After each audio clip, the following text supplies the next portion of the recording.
우리는 바쁘게 움직일 수밖에 없습니다. 편히 쉴 수도, 잠을 잘 수도 없습니다. 그러나 내일을 함께 꿈꿀 수 있다는 사실 하나는 약속할 수 있습니다. 그래서 우리는 위로가 됩니다. 때론 용기가 되고, 때론 정의가 되기도 합니다.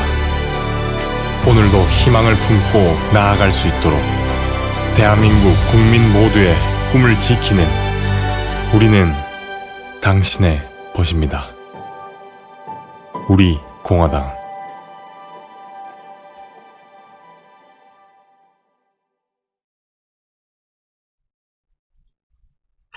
안녕하세요. 우리 존경하고 사랑하는 우리 공화당 당원 동지 여러분, 애국 시민 여러분, 그리고 해외 동포 여러분, 또 지난주 박태우 구국 담론에 이어서 일주일이 시간이 지났습니다. Time passes like an arrow. 정말 화살촉처럼 시간이 빠르게 지나갑니다. Time is flowing like a river. 강처럼 빨리 흘러갑니다. 참, 이제 추석 명절이 얼마 안 남은 상태에서 여러분들이 느끼고 있는 체감 생활지수, 체감 안보지수 어떠신지 모르겠어요. 저는 오늘 모처럼 과거에 시민운동을 함께 했던 몇 분들과 오찬을 할 자리가 있었어요. 목사님도 계시고, 과거 공직에 계시던 나온 분도 계시고, 사업하는 분도 계시고, 또 전교조하고 싸운 분들도 계시고, 다양한 분들 목소리를 좀 들어봤는데, 정말 저만 그렇게 느끼는 게 아니고, 우리가 제대로 된 나라에 살 수가 있을까? 우리 아들, 딸, 손주들은 우리가 살아온 것처럼 자유롭고 풍요로운 나라에 살 수가 있을까? 이거에 대한 걱정을 아주 많이 하고 계시더라고요. 이것은 무엇을 의미하느냐? 이제는 우리가 개구리 이론이 있습니다만은, 가마솥에다가 찬물에 개구리를 넣고 불을 떼면은 잘 뛰어놉니다. 아주 미지근해지면 오히려 몸이 느슨해지면서 이렇게 편안하게 느끼다가 이제 그것이 20도, 30도, 40도, 50도 끌어올라가다가 100도까지 끌어오르면은 자기도 모르게 이제 죽는 가마솥 개구리 이론이 있는데, 우리가 느끼고 있는 대한민국의 민주주의 파괴의 속도와 그리고 전체주의로 가는 속도가 어떤지, 이 가마솥 개구리 이론과 한번 덧붙여서 생각하면은, 여러분 어떻습니까? 지금 코로나 정국에서 느끼는 여러 가지 체감지수하고 한번 비교해보고, 또 우리 국민들이 지금 생활고로 시달리는 문제, 또 안보 불안감 이런 걸 보면은 아마 이제 미지근한 가마솥물이 아니고 이제 막 펄펄 끓기 이전에 뜨거움을 참을 수 없는 단계로 가고 있는 것이 아닌가, 저는 그렇게 생각합니다. 문재인 정부가 추석 연휴 기간에 우리 민족이동을 철저히 통제한다고 그래요. 그러다 보니까 고속도로 휴게소 받니 안 받니 참 폐쇄를 하고 테이크아웃만 된다고 그런다. 통행료는 그대로 징수한다. 어쩌저쩌 하지만은 유원지의 호텔들, 콘도들 예약률만 말이죠. 어떤 데는 90%가 넘은 데가 있고, 꽉 차가지고 고향에 가지 말라고 그러니까 지금 유원지로 몰리고 있잖아요. 이게 무슨 효과가 있는지 모르겠어. 오히려 가족 단위로 안전하게 마스크 쓰고 고향에 가서 펑 트인 들과 산에서 사람과 접촉하지 않고 조용히 쉬다 오는 것이 그게 방역에 안전한 것이 아닌가, 저는 그런 생각을 하는데, 여러분들은 어떻게 생각하십니까?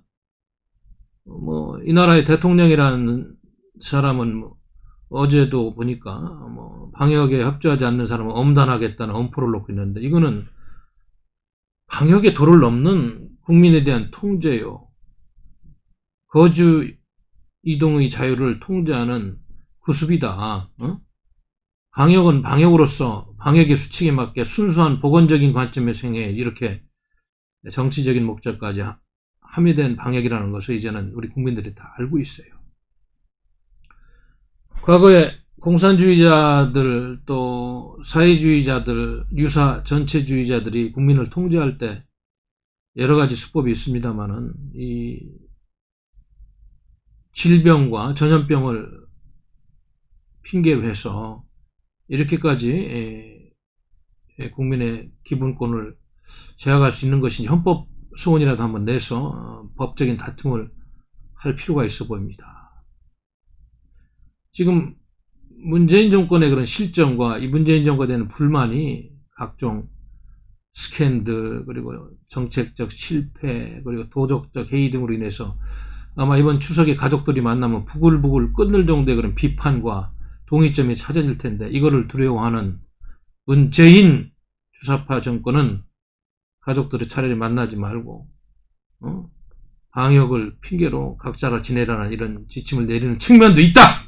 방역의 측면도 있지만은 그런 측면도 있다. 그거를 우리가 분명히 알고 대처를 해야 될 것 같습니다. 어떠세요?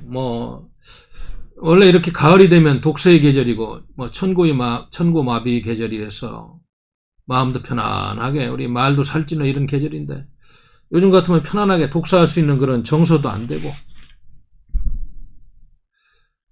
말들은 편안하게 먹을 걸 주면 이 높아진 가을 하늘을 보면서 살이 찌는 그런 계절일지 모르겠습니다만 우리 대한민국에 생각이 있는 자유시민들은 그러지 못한 것 같아요. 우리가 지난 시간에도 말씀드렸습니다만 통제국가라는 그런 새로운 사회학적 정치학적 용어에 걸맞게 그런 사회에 살고 있는 것은 아닌지 다시 한번 이 천고마비 계절에 의문점을 던지는 것입니다. 오늘 제가 이 방송 오기 전에 그 여론조사 결과 하나를 봤어요. 여기 보니까 데일리안이 의뢰해가지고 RN서치가 23일 날 지금 발표한 건데 21일, 22일 이틀간 전국 성인 1000명을 대상으로 한 그 여론조사인데 그 문정부의 정책이 채용, 공정, 병역, 사회문화 전반에서 공정하다는 것을 체감하느냐 이렇게 물은 결과 여기 보니까 51.5%가 체감하지 못한다 이렇게 답했다고 합니다. 체감한다는 응답은 44.6%, 잘 모르면 4.2%였다. 근데 체감한다는 분들은 모르겠어요. 저 같은 지식인의 시민운동가 정당인의 입장에서 보면은 저는 좀 잘 이해를 못 하겠습니다. 지금 이 정권이 하고 있는 논리와 언론들이 보도하는 걸 그대로 믿는다는 것인지 저는 좀 의아스러운 구석이 있어요. 한번 좀 하는 생각을 하게 됩니다. 또한 20, 30대 청년층에서 문정부 정책의 공정성을 체감하지 못한다는 응답은 56.7%, 또 58.3%, 좀 높아요. 20, 30대는. 아마 군대 문제, 그 추미애 장관, 서시 문제 이런 것 때문에 좀 화가 많이 난 것. 반면에 50, 60대 이상 중장년층에서도 체감하지 못했다는 응답이 51.5%, 51% 이래가지고 20, 30보다는 좀 낮습니다. 이것이 좀 지역주의의 영향을 많이 받는 그룹에서는 아직도 정책의 정권의 잘못보다는 지역주의 영향으로 평가하는 것이 아닌가 이런 생각도 좀 해봅니다. 근데 전교조 세대에 가장 영향을 많이 받았다는 그 40대가 이제 재밌는 결과가 나왔어요. 그 체감하느냐 그러니까 이제 58.4%가 체감한다. 체감하지 못했다. 39.5%가 나왔어요. 아무튼 재밌는 결과입니다. 그리고 아무튼 문재인 정권에 대한 국정 수행 지지도는 46.5%, 부정평가는 49.9%, 부정평가가 높습니다만은 아마 국민의힘 당 야당 의원들은 무슨 이상한 요즘 건설회사 비리 이런 문제 등 영향이 있어가지고 이렇게 폭이 크지는 않지 않느냐 이런 생각이 들어요.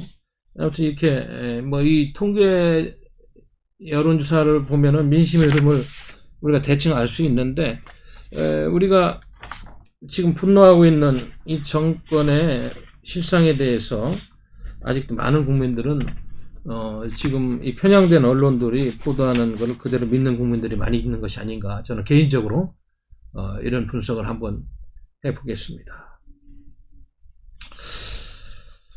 오늘 아침에 제가 일찍 일어나서 뉴스를 보면서 이제 들은 이야기가, 문재인 대통령, 문재인 씨라고 하는데 우리 당에서는 하여튼 뭐 지금 언론 그대로 여기 얘기하면 이제 문재인 대통령이라고 이렇게 나오고, 그분이 유엔 화상연설이죠. 유엔 75차 유엔 총회 연설에서, 화상을 통한 연설에서 또 종전선언 문제를 꺼낸 그런 뉴스를 들었어요. 참 우리가 상식을 가진 보통 시민의 입장에서 보면은 또 이해가 안 되는 일들을 지속적으로 하고 있는 겁니다. 그러니까 국민의 뜻과 대한민국의 안보 이익과는 좀 동떨어진 이상적인 평화 담론을 또 이야기하는 겁니다.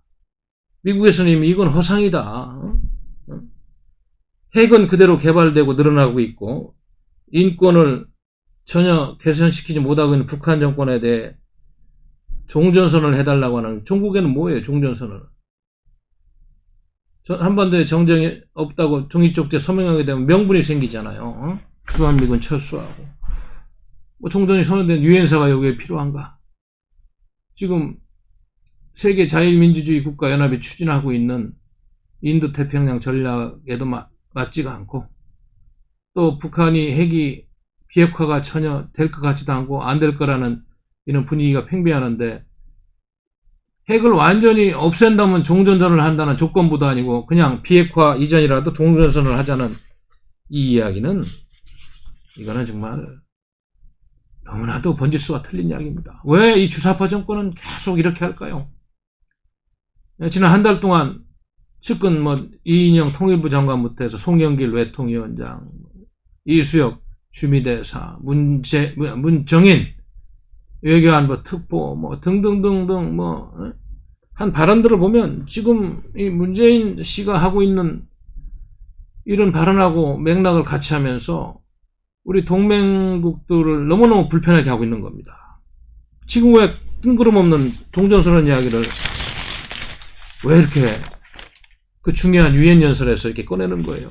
정상적인 그런 사고를 하는, 그리고 대한민국의 건국의 역사를 인정하는 그런 집권 세력이라면 비핵화 없어도 종전선언이라는 말은 상상도 못할 거예요. 상상도 못할 겁니다. 지금 엄청난 우방들의 역풍이 있을 것을 알면서도 이렇게까지 이야기하는 문재인 정권의 속내를 우리 국민들은 이제 다 알고 있으리라, 저는 그렇게 생각합니다. 물론 중국, 일본, 여기 몇 나라들, 남북한, 동북아 지역 나라들 방역 협력 이런 이야기 했습니다. 그런 이야기는 할 수 있습니다만은, 알다시피 지금, 전시작전 통제권 하도 달라고 그래가지고, 주한미군 사령관이 이런저런 절차로 점검하는 그런 단계를 시행해보니까 도저히 지금 안 된다는 거 아닙니까? 그래서 임기 내는 어렵다고 이야기를 하는데, 종전선언을 뜬구름없이 이렇게 꺼내는 거는, 이거는 참 생뚱맞은 것이다. 다시 한번 이해하게 않을 수가 없습니다. 왜 그러는 것 같아요, 여러분? 이 맥락을 잘 이해를 해야 됩니다. 지금 주사파 세력은, 제가 제목에서도 오늘 말씀드렸습니다만,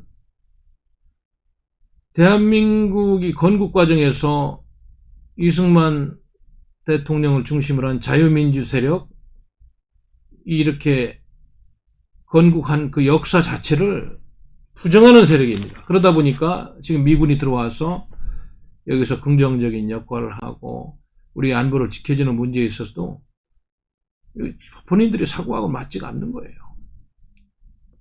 북한이 독재국가든 인권 유린국가든 외세를 몰아내고 폐쇄적인 민족주의적인 그런 역사관을 가지고 우리 민족끼리 한번 해보겠다는 아주 잘못된 편협한 사고를 하는 극단주의적인 수구 좌파 세력이 대한민국 곳곳에 핵심 지역에 포진하고 지금 대한민국을 끌고 가고 있는 문재인 선장께서 그런 사람들한테 둘러싸여서 본인 생각도 그렇겠죠.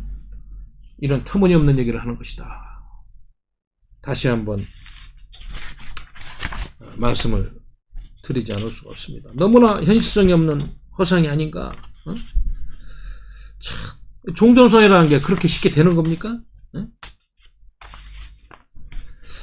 여기 보니까 이제 이 이야기가 나오니까 그 재미학자죠. 이성윤 터프대 그 플랫스쿨 교수가 뭐라고 그랬어? 진정한 평화는 긴장이 사라지는 것을 넘어 정의가 올 때 달성되는 것이라는 마틴 루터킹 목사의 발언을 인용하면서 이러한 엉뚱한 발언을 비판한 거 아니에요.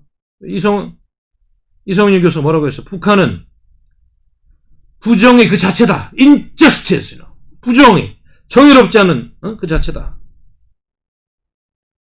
대화를 통한 일시적인 긴장 해제가 아닌 핵, 인권, 사이먼 전쟁을 포괄하는 근본적인 해결책의 필요성을 이야기하지 않고 이렇게 뜬구름 동맹을 파괴하는 발언을 앞서서 비핵화는 입에 담지도 않고 이거에 대해서 강한 비판을 하고 있는 것입니다. 여기 또 뭐라고 그랬어요? 대북제재 전문가인 조슈아 스탠튼 변호사 뭐라고 비판했습니까? 종전선언을 했다고 치자가 이거예요. 주한미군을 철수하고 모든 제재를 해제하고 비핵화를 포기하고 북한이 반인도 범죄를 허용하고 금융과 연이행 사기를 그대로 둘 것입니까? 지금 이란이 이런저런 제재를 위반해서 세컨들리 보이콧을 미국이 발동하려고 하는 시점에 이런 발언은 대한민국도 세컨들리 보이콧을 맞아서 경제 침체를 가속화하는 그런 아주 악수를 두는 그런 발언으로 연결될 것이다. 저는 그렇게 생각합니다.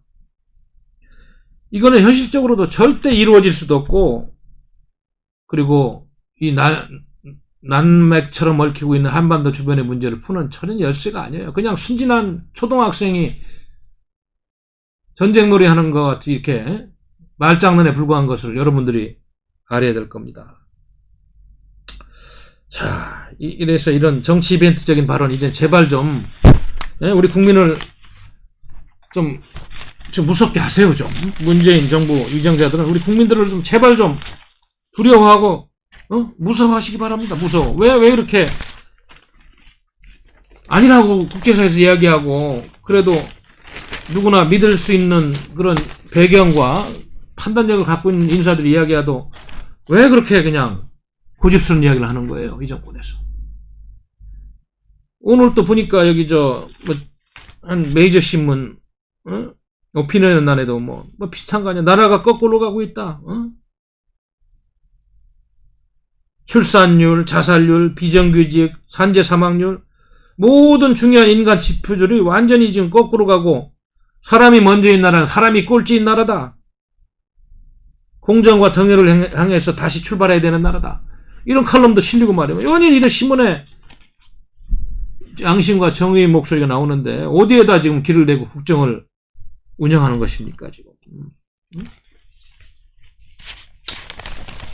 여러분도 알다시피 코로나 바이러스의 위험성 그리고 조심해야 되는 건 누구나 인정합니다. 국민들도 그렇기 때문에 마스크 철저히 끼고 방역 잘하고 지침에 따르고 있지만은 코로나로 인해서 사망하는 사람이 하루에 몇 명 안 되잖아요. 그러나 이제 국민 여러분들도 알아야 되는 게 지금 대한민국이 OECD 국가에서 민생 문제로 자살하는 율이 최고입니다.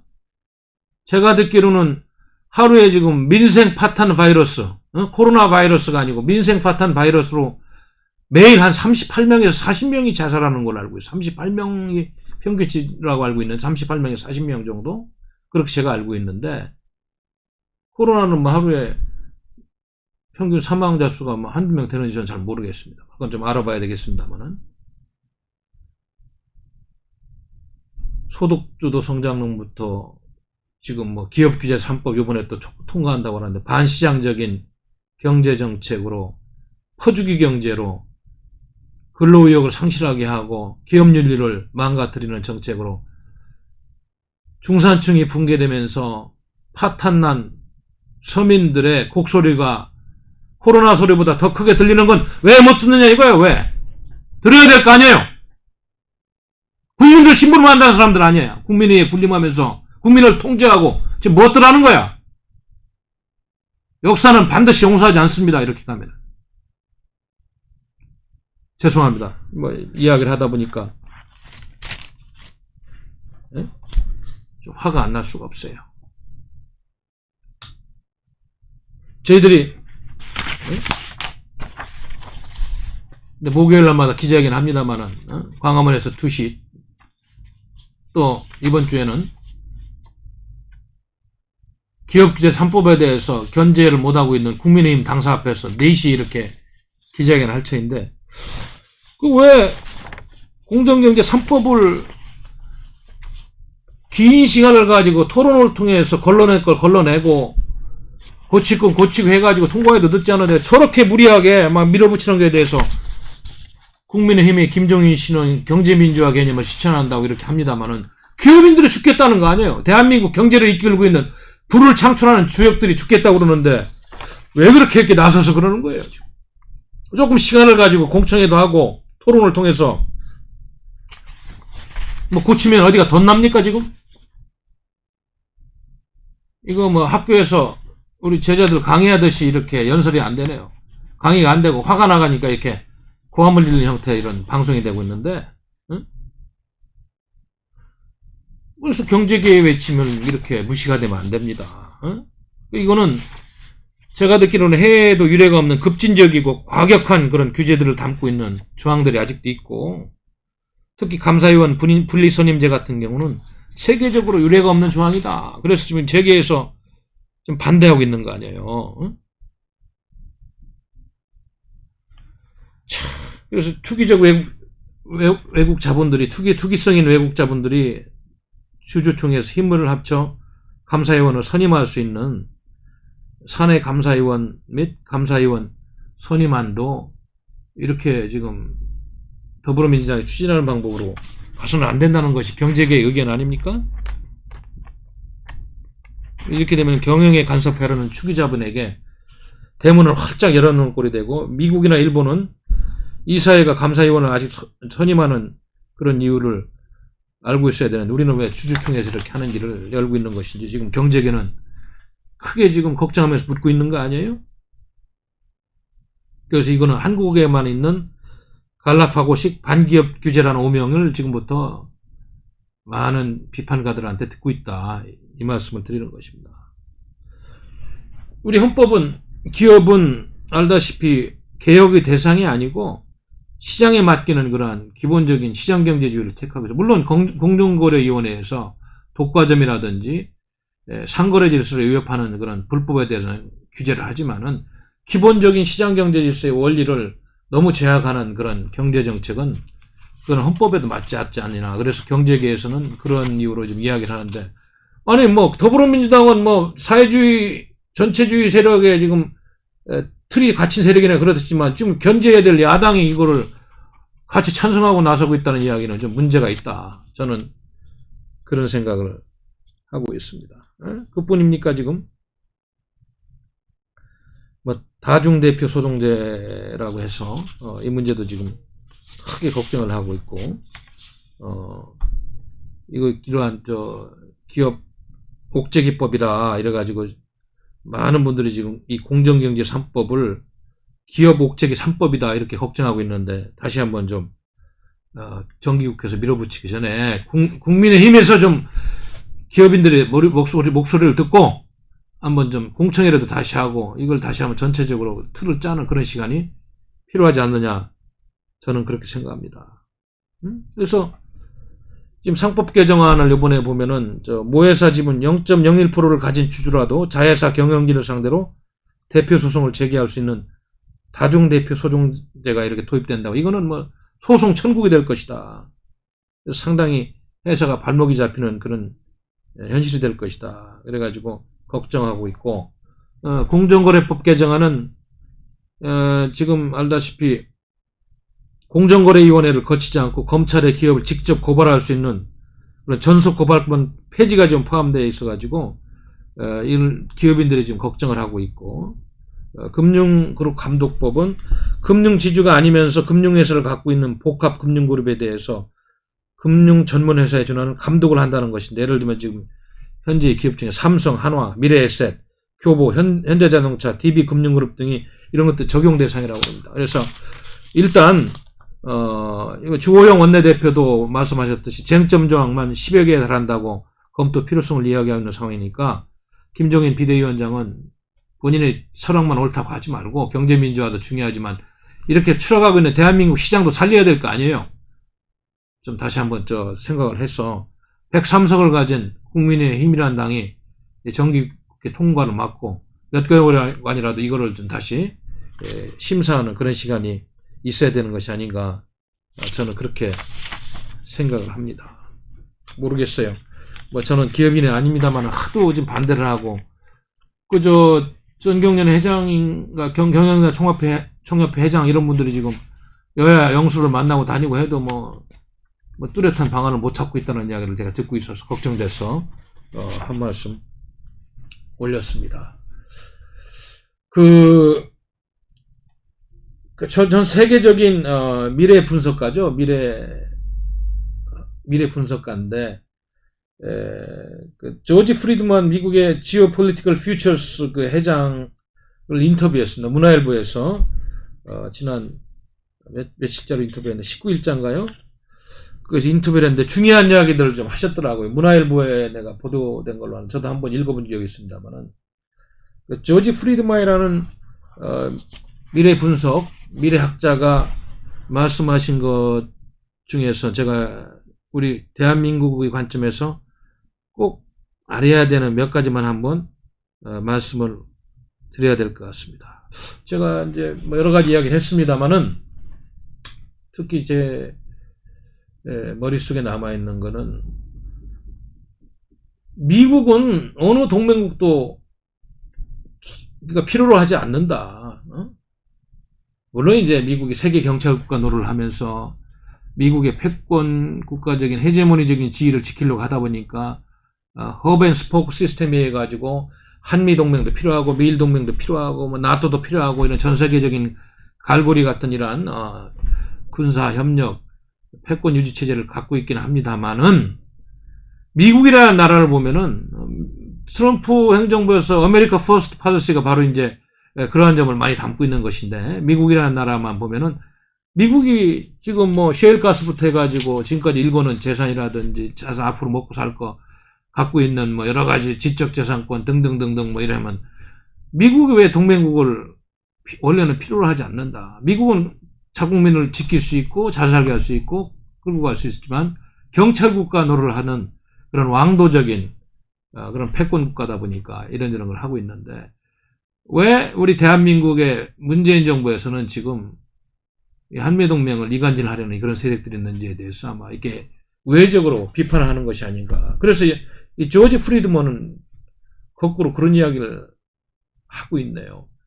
한국이 동맹을 필요로 하는 것이 아닌가. 지금까지 분단국가로서 누려온 경제적인 개발, 또 앞으로의 선진국 OECD 국가로서 더 도약하려면은 오히려 한미동맹이 필요한데, 한국이 동맹의 필요성을 더 만들고 또 보존하고 그거를 지켜가야 되는데, 도대체 이것이 어떻게 된 것이라는 것을 우회적으로 이렇게 이야기하고 있는 걸 들었어요. 맞는 얘기 같습니다. 그렇지 않아요? 우리가 동맹 제재를 더 필요한 것인데, 지금 잘못된 정치 세력이 오판을 하는 것인지 원래 그런 세력들인지 우리 국민들이 더 잘 알겠습니다만은 잘못된 방향으로 가고 있는 것이다. 또한 여기서 여러 가지 얘기했습니다만은 하여튼 방위비 분담금 문제는 한국이 과거보다는 조금 더 내고, 미국도 한국에 무기를 팔 때 좀 더 싸게 팔고 이런 협조적인 이야기도 하고 있고, 앞으로 우리 이제 대한민국의 정치 세력들이 미국의 그런 동맹 정책이라든지 이런 안보 정책에 대해서 정말 말 한마디 조심하고 돌다리도 두들겨 건너가는 그런 지혜로운 심정으로 일을 해야 되지 않느냐 이런 걸 느꼈습니다. 예? 그래서 뭐 물론 11월에 과연 트럼프가 되느냐 바이든이 되느냐 미 대선을 지금 이야기하고 있습니다만은 뭐 그것도 중요하지만은 물론 지금은 뭐 팽팽하다는 이야기가 들리고 있습니다만 중요한 것은 우리가 동맹국가로서 공유하고 있는 가치, 보이지 않는 동맹국가로서 공유하고 있는 가치 체계에 대한 그러한 인식을 더 저변으로 확대하고 공고히하고 심화시키는 그런 노력들이 많이 필요할 것이다. 저는 그런 말씀을 드리는 것입니다. 그래서 또 앞으로 이제 북한 문제라든지 이런 문제에 있어가지고 우리 한국이 오히려 미국을 상대로 그 원칙적인 민주국가로서의 그런 기본적인 가치와 이념을 가지고 설득을 하고 미국으로부터 협조를 구해내는 이런 자세로 가야지 지금처럼 대화도 하지 않고 일방적으로 우리 민족끼리니 뭐니 군사협력이니 하면서 9.19 군사합의 만들어내서 미국 불편하게 하고 비핵화에 대한 그런 엄청난 목소리를 지난 1994년부터 온 세계가 말이죠. 그 많은 에너지를 낭비하면서 해왔는데 어제처럼 비핵화하고 상관없이 종전선 이야기하면 참 자다가 봉창 두드리는 소리 듣는 것처럼 아마 미국은 생각할 것이다. 저는 그런 말씀을 드리는 것입니다. 그래서 제가 오늘 이 방송 제목을 지금 보니까 제가 가끔 방송을 통해서 이거저거 건드리면서 한 얘기입니다만은 지금 이승만 건국체제, 박정희 부국강병사의 산업화 이 부분에 있어가지고 이분들이 지금 태어나지 말아야 했어야 될 대한민국 같은 느낌으로 역사 교과서도 지금 중고등학교 많이 왜곡되어 있고 또 이러한 역사적 인식을 달리하는 세력들이 대한민국 통치체제의 핵심에 있다 보니까 지금 어때요, 여러분들? 아까도 제가 점심 먹으면서 우리 시민운동가들하고 몇 말씀 나눴습니다만 이런 세상에 살으니까 어떻습니까, 여러분? 이게 자유민주 체제가 신장되고 편안한 세상입니까? 잘 생각해 보시기 바랍니다. 참 지금 현안들이 너무 많고 우리 주변에 일들이 지금 다반사로 동시에 다발적으로 이렇게 진행되는 이 현실을 보면서 정신 차려야 될 때다. 이런 말씀을 드리는 겁니다. 지금 한반도뿐만 아니고 대만 해협에서도 알다시피 지난 17일부터 사흘간 클라크 미 국무차관이 대만을 방문해서 이런저런 이야기를 하고 그 활동을 할 때 18일 오전에 중국군 동부전구 그 부대라고 그러죠. 거기는 대만 해협 부근에서 실전화 훈련을 한다고 경고하고 실질적으로 중국은 전투기 18대를 대만 해협에 동시다발 출격시키고 또 대만도 미사일 정착한 F-16기를 수시로 출격시키는 이런 아주 긴장감 있는 그런 일도 있었고요. 그래서 지금 중국은 지난달에도 에이자미 보건복지부 장관이 대만 방문 시에도 전투기 2대를 띄워가지고 미국에 대한 반감을 나타내더니 이번에도 또 이런 일이 있었어요. 그래서 뭐 지금 알다시피 지금 미국은 계속적으로 중국 공산당을 봉쇄하는 전략으로 데이비드 스티브렐 미 국무부 동아태 담당 차관보가 이런 발언도 했잖아요. 중국의 최근 행동을 보면 국제사회에 책임 있는 일원이 아닌 무법 불량배와 같다. 이 정도의 발언을 하면서 지금 중국 공산당을 견제하고 있는데 참 문재인 정권은 지난번에 양재츠 부산에 불러가지고 무슨 소리 했어요? 산불정책 폐기한다고 하기는커녕 신중으로 가겠다는 겁니까 지금? 마크 에스퍼 국방장관이 랜드 코퍼레이션 연설에서 랜드 연구소에 뭐라고 그랬어요? 중국의 해군력 증강에 맞서서 현재 293척의 미군 군함을 355척 이상으로 늘리는 미래 전진 계획이라는 것을 발표하고 있어요. Future Forward Plan. 그래서 인도 태평양 지역은 중국과 힘의 경쟁의 중심이다. 에피센터다. Epicenter of competition with China. 중국도 이거에 대응해가지고 해군 현대화 계획을 만들고, 지금 제가 알기로는 항공모함이 2대인데 최첨단 시설 같은 항공모함을 엄청난 돈을 들여서 지금 3번째 항공모함을 만들고요. 지금 한치 앞을 볼 수가 없는 이런 갈등 구조가 대만 해협, 한반도, 또 이란을 중심으로 한 중동 등에서 이어지고 있는데, 지금 한반도에서 주사파 정권이 하고 있는 이런 초등학생 같은 평화선언, 평화논리는 무슨 종전선언이네 지금. 세력균형과 힘의 논리로 유지되고 있는 평화를 초등학생도 할 텐데 무슨 종전선언이냐고. 아무런 여건도 안 돼 있고, 대한민국 5,200만 생명권 북한에 갖다 줄 겁니까? 그런 평화 논리는 안 됩니다. 근거도 없고 실질적으로 추진이 안 되는, 대한민국만으로 이루어진 휴전체제예요? 미국이 개입해서 적화를 막았는데 그 현실을 부정할 수 있어요? 자꾸 말장난하면 안 됩니다. 제가 다시 한번 말씀을 드리고, 이 문제가 또 하나 있었고, 또 한 가지는 결국은 이제 집권 여당이 밀어붙여가지고, 야당도 뭐 이건 민심이 워낙 어려운 민색 파탄 바이러스로 하루에 뭐 38명씩 자살하는 대한민국이니까 국민의 힘이라고 손민들 도와준다니까 뭐 꼭 필요하다고 해서 협의해줬는데, 결국은 이번에 추경 예산을 결국은 추석 민심을 또 이렇게 잘 관리하려는 측면이 있는 예산입니다만은 4조 6천억 원을 집행하는 걸로 이렇게 합의가 된 것 같습니다. 추석 전에 집행하기로 돼 있고, 이걸 보니 대충 제가 살펴보니까 이게 890만 명이 대상이라고 해요. 현금을 주는 겁니다. 그래서 여기 대충 안을 보니까 이 890만 명이 대상인데, 새희망 자금이라고 자영업자 291만 명 대상으로 해서 준 돈은 약 100만에서 200만 원씩 나눠주는데, 추석 전 28일 날 집행한다. 약 3조 2,460억 원.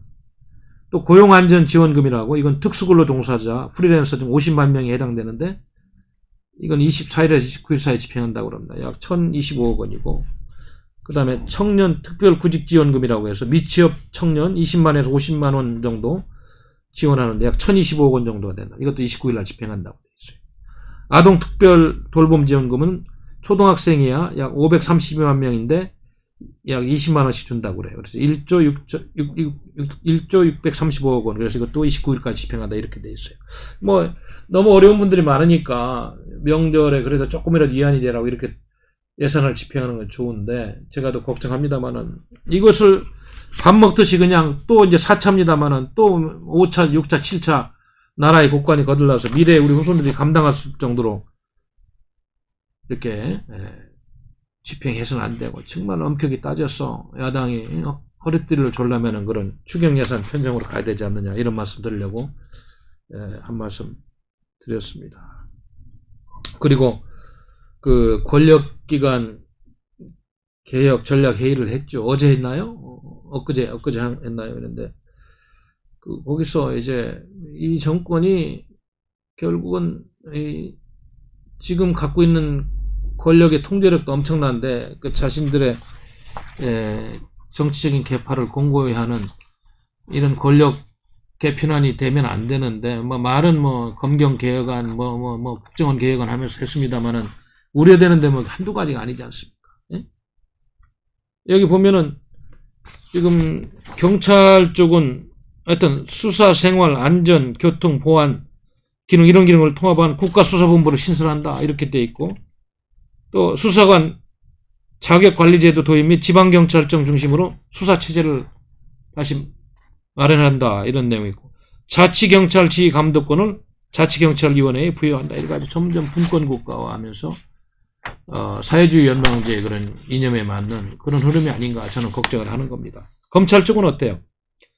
경찰의 수사종결권을 부여 등 수사준칙을 이렇게 도입하고, 검사 수사 개시 규정을 다시 이제 시행한다. 공공수사부 등 직접수사부서를 통폐합 축소한다. 검찰의 권력은 막 줄어들고 있는 겁니다. 그리고 검찰 인권옹호 기능을 강화한다. 그래서 검찰개혁이라는 이름으로 검찰의 힘을 다 빼고 있는 이런 모습 보이고요. 국가정보원은 어떻습니까? 국정원의 국내정치 관여 금지를 법제화하고, 대공수사권 이관 및 안보침해 업무체계를 재편하면서 검경과의 업무 협력체계를 구축한다. 이런 이야기인데, 이게 국가정보원이 국내정치 관여 금지를 법제화한다고 그랬는데, 과거에도 이거는 정권이 출범할 때마다 국내 정치 관여 안 한다고 했습니다만 간첩도 잡고 또 이적 세력들을 추적하려고 하다 보니까 국내 정치에 뭐 관여를 안 할 수는 없겠죠. 하긴 뭐 간첩 잡은 지 오래됐습니다만은 묘한 세상에 살고 있는 것 같습니다만은 이런 걸 보면은 다소 걱정이 되는 게 사실이에요. 이게서 번지수를 잃은 것이 아닌가, 진정으로 권력기관을 개혁하는 목적으로 하는 것인가, 아니면 좌파들의 권력을 연장하는 그런 음모로 진행되는 것인지 한번 삼켜봐야 되겠다.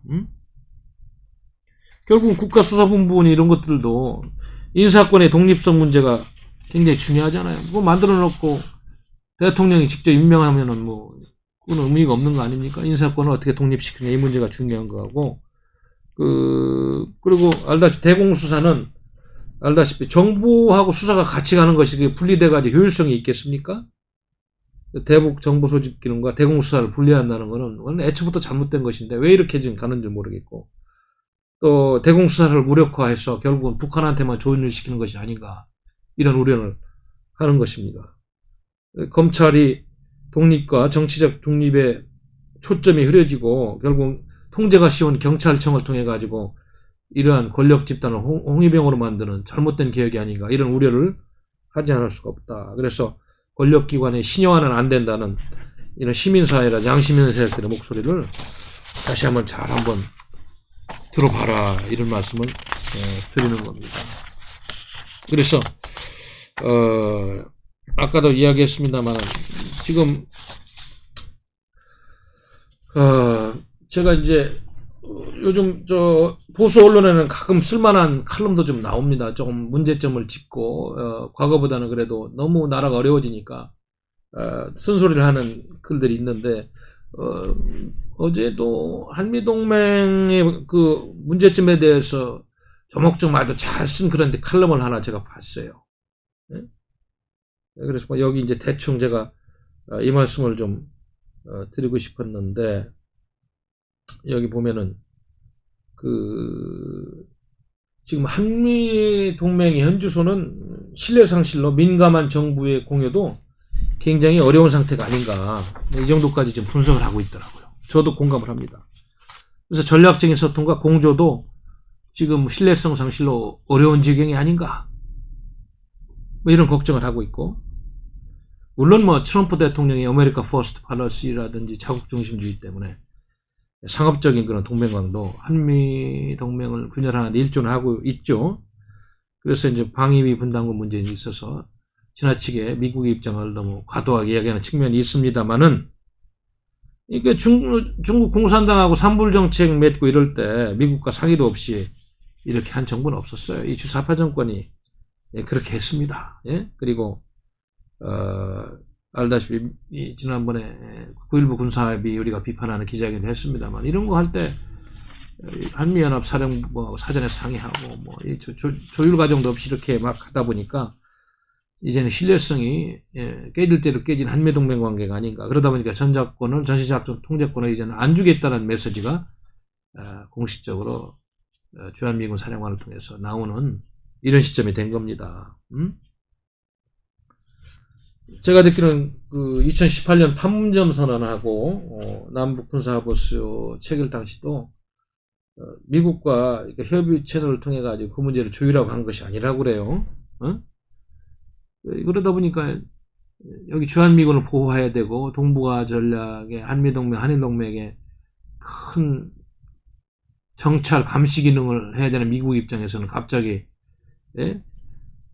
휴전선 인근에 그 비행기를 띄우지 않는다는 남북 간의 그런 군사합의에 대해서 불만을 표시하지 않을 수 없는 이런 시점까지 와 있다. 그래서 지금 한미연합훈련까지 문제 삼게 되고, 뭐 물론 뭐 트럼프 대통령이 실무자들하고 협의도 없이 뭐 지난번 미북 정상회담 때 뭐 그렇게 한 측면에 있습니다만은, 점점 미군의 역할을 축소시키는 이런 방향으로 남북 간에 무슨 자주국방이니 뭐니 하면서 잘못된 길로 가고 있는 이 현주소를 보고 있는 것입니다.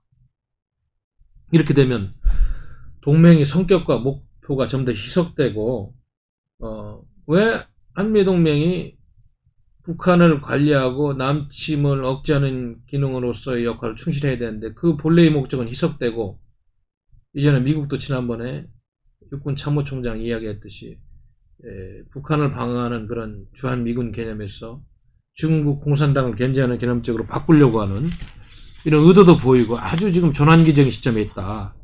여러분들 이런 것을 알아야 됩니다. 무슨 뭐 또 알다시피 말도 안 되는 뭐 평화동맹? 냉전시대의 유물? 이런 소리를 하고 있으니까 이렇게 되면은 지금까지 미국이 엄청난 돈을 써가지고 한미동맹을 통해서 얻는 전략적 이익이 감소된다는 판단을 한반도 전문가들과 미국의 정책부서의 담당자들이 할 수밖에 없고 그것이 지금 현실로 다가오고 있는 것이 아닌가.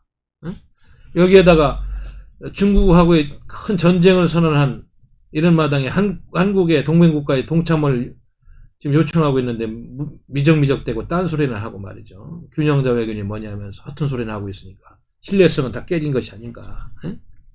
그러니까 한국을 빼고 일본, 인도, 호주, 베트남, 필리핀, 대만 뭐 이런 나라들하고 축을 강화하면서 한국에서는 미국의 전력을 빼는 것이 아닌가 이런 우려까지 하고 있는 것이다.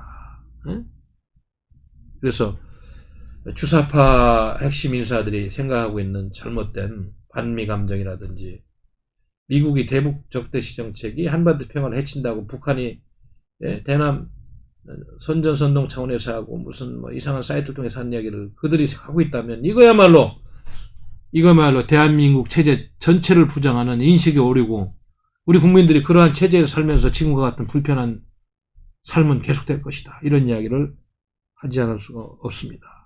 그래서 지금이라도 문재인 주사파 정권은 친중 사대주의를 현실적으로 버려야 되고 물론 경제 문제는 뭐 상호 보완적이기 때문에 버릴 부분과 협력해야 될 부분이 있습니다만 또 아베 총리에 의해서 스가 총리가 지금 일본은 연일 문재인 정부를 견제하는 노선을 하고 있는데 관제 반일 민족주의를 과감히 버리고 한미일 체제를 다시 복구하는 그런 노력이 없이는 우리 큰일 났다 정말로.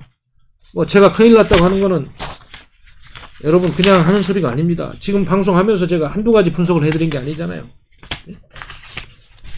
많은 분석을 해드렸어요. 제가 그거를 지금 종합적으로 말씀을 드리는 겁니다.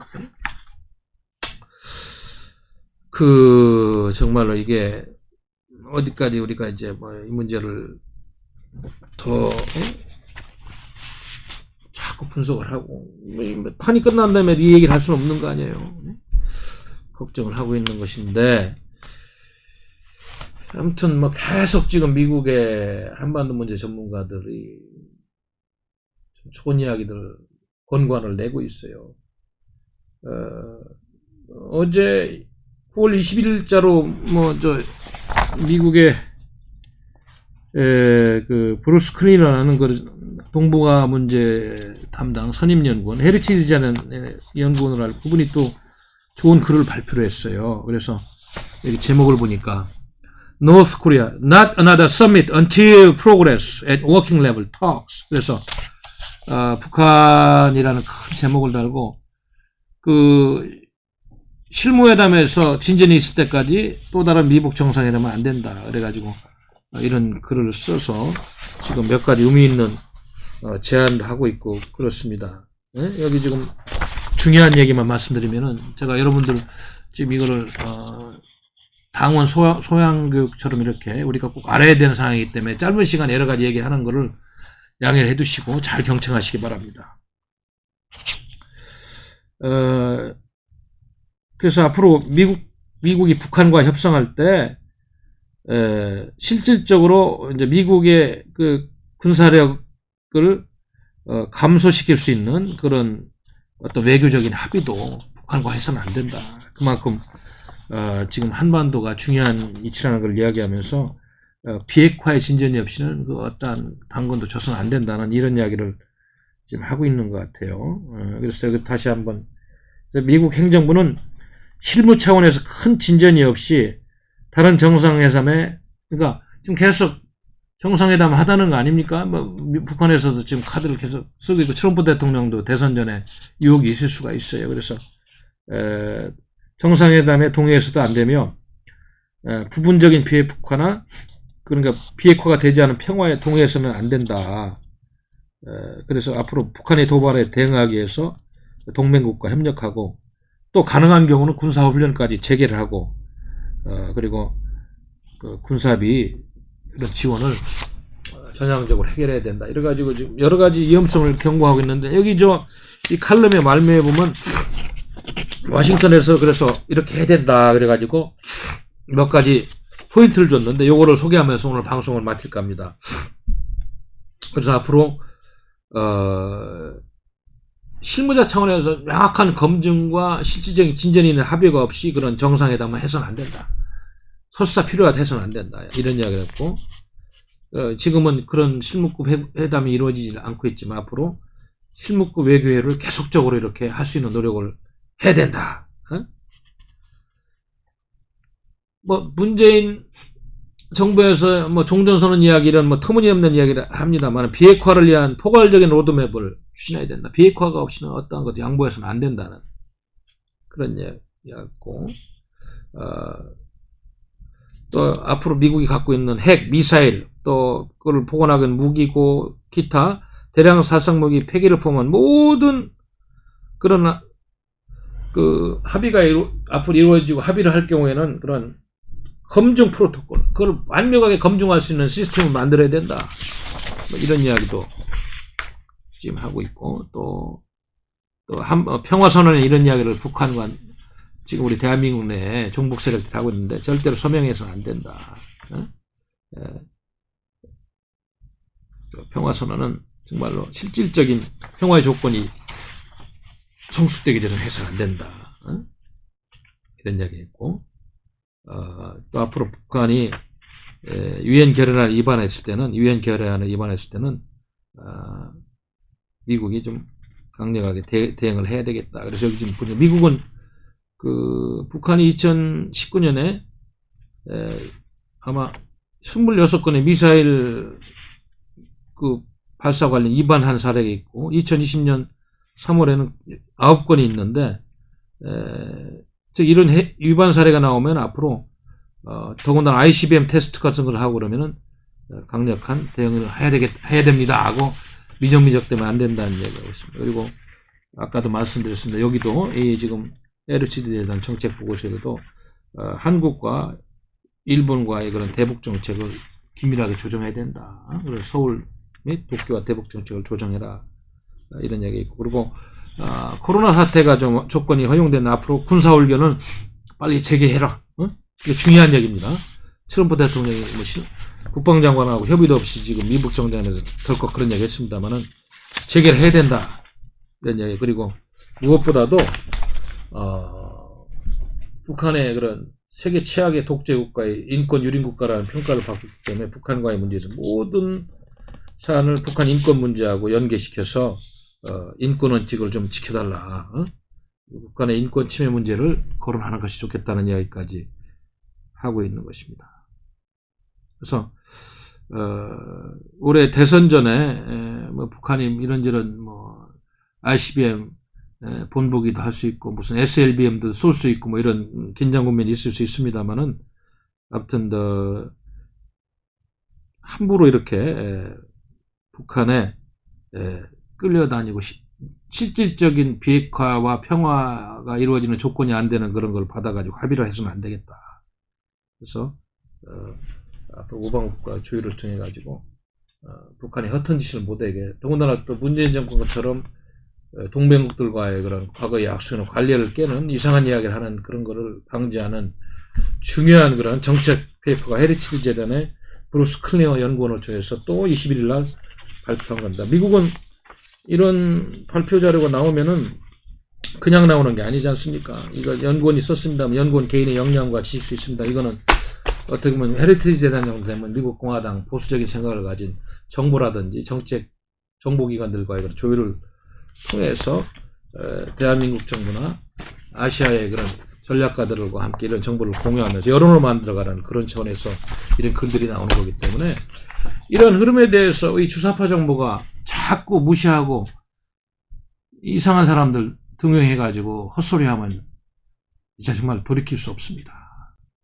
더 그러기 전에 정신을 차리고 제발 우리 국민의 안전과 대한민국의 민주주의가 더 이상 파괴되지 않고 우리 후손들이 좋은 나라에서 살 수 있는 그런 세상을 위해서 정치를 좀 해줄 걸 부탁드리는 겁니다. 뭐 제가 잘나서 이런 이야기 하는 거 아니지 않습니까? 상식을 가진 대한민국의 지식인이고 지금은 정당인입니다. 정치도 하려고 했습니다만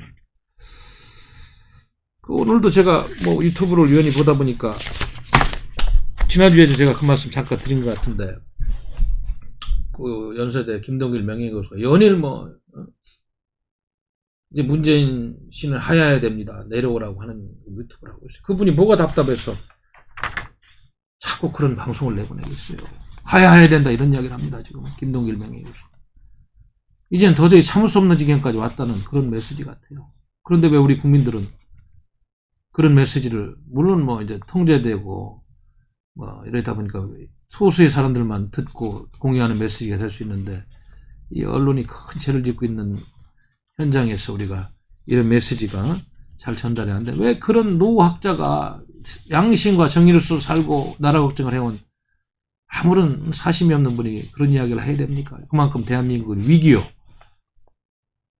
큰 지금 어려움 속에 있다는 것을 반증하는 것입니다. 우리 사랑하고 존경하는 당원 동지 여러분 그리고 해외 동포 여러분 대한민국 국민 여러분 이제는 애국이라는 말을 거창하게 하지 마십시오. 우리 가족을 지키고 나의 행복 주권을 지키는 그러한 투쟁의 자리에 서서 이 나라를 지키겠다는 마음으로 가야 됩니다. 여러분 고맙습니다. 이상 방송 마치겠습니다.